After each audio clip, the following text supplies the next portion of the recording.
রয়েছেন সকলকে আমার আদাব এবং আশীর্বাদ রইল। আপনারা জানেন যে আসন্ন ত্রয়োদশ জাতীয় সংসদ নির্বাচনে আমি মোমবাতি প্রতীকে এখান থেকে নির্বাচন করছি, জানেন না সবাই?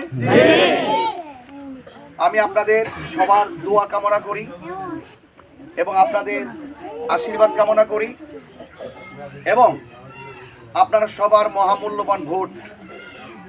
আমার মার্কা কি আপনারা জানেন? মার্কাটা কি? এই মোমবাতি মার্কাটার কথা শুনলে অনেক মায়া লাগে না? এই মোমবাতিটা অনেক কাজে লাগে না? এই জন্য আপনাদের সকলকে বলবো, আপনারা আসছে আগামী 12ই ফেব্রুয়ারি সকাল সকাল গিয়ে কেন্দ্রে মোমবাতি প্রতীকে আপনার মহামূল্যবান ভোটখানা দিবেন। ইনশাল্লাহ পড়ি ইনশাল্লাহ। কেন দিবেন? আমরা শান্তি চাই। কি চাই? শান্তি। এবং মেহনতি মানুষের পাশে দাঁড়াতে চাই। এই দেশের সবাই মানুষ ধর্ম বর্ণ দল মত নির্বিশেষে আজকে দেখেন আমরা এসেছি আইনা শাহ রহমতুল্লাহের মাজার শরীফ জিয়ারত করার জন্য, রাইট নি? জিয়ারতের মাধ্যমে আজকে আমাদের ওপেন গণসংযোগ শুরু করলাম ইনশাআল্লাহ।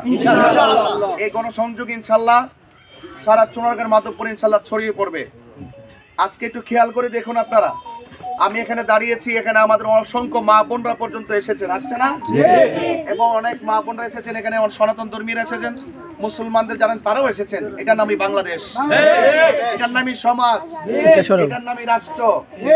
মুসলমান মসজিদে যাবে, হিন্দু মন্দিরে যাবে, বৌদ্ধ পেগোড়ায় যাবে, খ্রিস্টান গির্জায় যাবে, যার যার ধর্ম স্বাধীনভাবে পালন করবে, কেউ কাউকে কোনো বাধা দিবে না।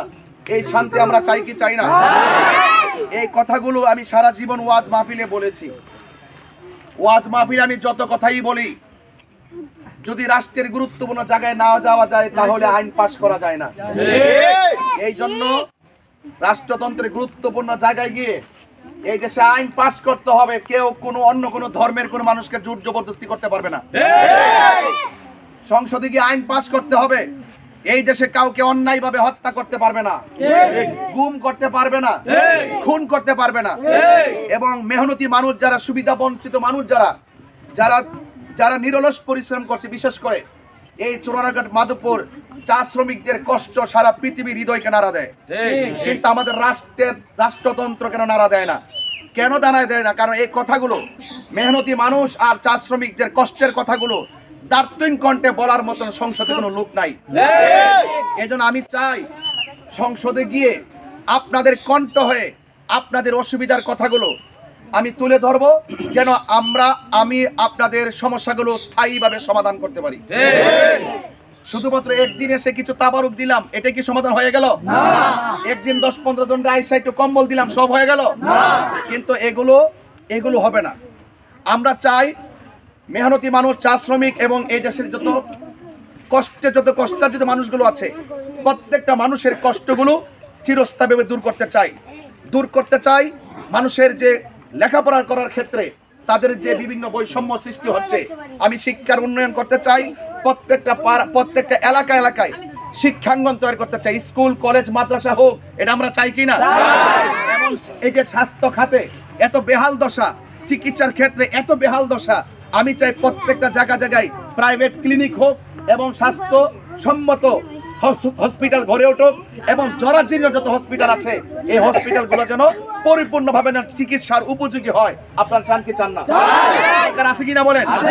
এবং রাস্তার অবকাঠামোর যে বেহাল দশা, আপনি দেখেন হাইওয়ে কয়েকটা রুট ছাড়া ভিতরে যখন আপনি প্রবেশ করবেন, মানুষ 1 কিলোমিটার 2 কিলোমিটার হেঁটে হেঁটে আসতে হয় তার গাড়ির জন্য। আবার অনেক সময় দেখা যায় রুগীগুলো বাড়িতে পড়ে থেকে ডেলিভারিতে, অনেক সময় ডেলিভারিতে আমার অনেক মা বোনরা পর্যন্ত মারা যায় রাস্তার বেহাল দশার কারণে। শুধুমাত্র একটা হাই রোড করলে কি চলবে? এই হাই রোডের শাখা আছে, ভিতরে অনেকগুলো মাটির রাস্তা আছে। এই রাস্তাগুলোতে সবচেয়ে বেশি মানুষ বসবাস করে। আমি চাই মেইন রোডের সাথে আঞ্চলিক যত রুট আছে, এই রুটগুলোকে সংযোগ করে দিতে হবে, যেন অনায়াসে দিনে রাইতে যখনই মনে চাই। রাস্তা ভালো হলে না রে ভাই, আরে মা, রাস্তা ভালো হলে না অ্যাভেলেবল গাড়ি চলতো। যদি রাস্তা যদি খারাপ হয়, গাড়ি চলবে না। এই জন্য ওইগুলো অবকাঠামোগুলো তৈরি করতে হবে। এই জন্য আপনারা সবাই আমার জন্য দোয়া করবেন, আমি যেন আপনাদের কষ্টের কথা, আপনাদের প্রয়োজনের কথা আমি যেন রাষ্ট্রতন্ত্রের গুরুত্বপূর্ণ জায়গায় যেন বলতে পারি। এবং আপনারা সবাই আমার জন্য দোয়া করবেন। আর অন্যরা যারা আছেন, অন্য ধর্মের যারা আজকে এসেছেন, সবাই আমার জন্য আশীর্বাদ করবেন। যেন অন্তত পক্ষে যেন আমাকে অপার কৃপায় যেন আমি যেন গুরুত্বপূর্ণ জায়গায় গিয়ে আপনাদের হয়ে আপনাদের পাশে থাকার কথাগুলো বলতে পারি, এবং আমি আপনাদের সন্তান, আমি আপনাদের এই এলাকার প্রত্যেকটা মাটি ও মানুষের সাথে আমার আত্মার সম্পর্ক, কথা বলেন ঠিক কি? সবচেয়ে রক্ত সম্পর্ক কখনো কখনো বেঈমানি করে ফেলে, আত্মার সম্পর্ক কখনো বেঈমানি করে না, কথা বলেন ঠিক কি? আমরা আত্মার আত্মীয় হতে চাই, তাই কি চাই না? আত্মার আত্মীয় হলে সুখে দুঃখে মানুষকে মানুষ মনে হয়। এজন্য আমরা প্রত্যেকটা মানুষ, সবচেয়ে বড় পরিচয় আমরা মানুষ হিসেবে মানবতার কথাগুলো বলার জন্যই মানবিক যুদ্ধ হয়ে আপনাদের পাশে থাকার জন্য এসেছি। আপনাদের কাছে প্রস্তাব দিয়ে গেলাম, আপনাদের কাছে দোয়া চেয়ে গেলাম, আপনাদের কাছে অনুরোধ করে গেলাম, আমার মা বোনরা যারা এসেছেন আপনারা সবাই বাড়ি ঘরে মা বোনদেরকে আমার সালাম, আমার আশীর্বাদ দিবেন এবং আমার জন্য দোয়া করতে বলবেন, এবং মোমবাতি মার্কায় আপনার মহামূল্যবান ভোটটুকু দিয়ে আপনাদের পাশে থাকার সুযোগ করে দিবেন, এই আশাবাদ ব্যক্ত রেখে আজকে বিদায় নিচ্ছি। আসসালামু আলাইকুম। মার্কা আসেনি